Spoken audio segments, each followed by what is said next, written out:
பெரும்பாலான இனிப்பு பொருட்களில் விலங்கு கொழுப்பு பயன்படுத்துவது வழக்கம்தான் என்றும் திருப்பதி லட்டு விவகாரம் அரசியலாக்கப்படுவதாகவும் விசிக தலைவர் திருமாவளவன் தெரிவித்துள்ளார்.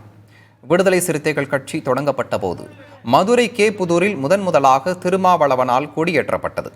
20 அடியிலிருந்து 62 அடியாக உயர்த்தப்பட்ட கம்பத்திற்கு அனுமதி பெறவில்லை என அண்மையில் வருவாய்த்துறை அதிகாரிகள் கம்பத்தை அகற்றியது சர்ச்சையானது. ஆட்சியரை சந்தித்து மனு அளித்ததை தொடர்ந்து கொடி கம்பத்திற்கு அனுமதி அளிக்கப்பட்டது.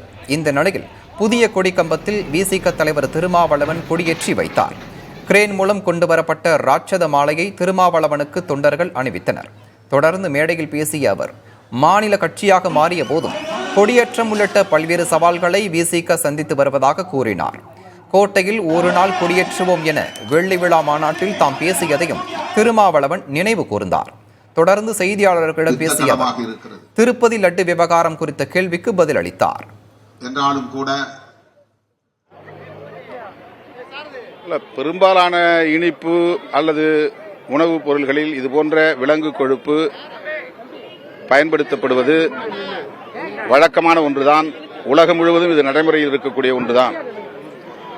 இதையும் அரசியலாக்குவது ஏன் என்று தெரியவில்லை.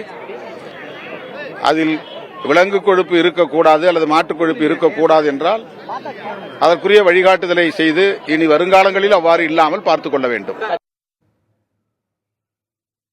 முன்னதாக மேடையில் தொண்டர் ஒருவர் பச்சிளங்குழந்தையை திருமாவளவனின் கையில் கொடுத்தார். அப்போது தொண்டரை லேசாக தலையில் தட்டிய திருமாவளவன் இவ்வளவு கூட்டத்தில் குழந்தையை கொண்டு வந்தது ஏன் என கடிந்து கொண்டார்.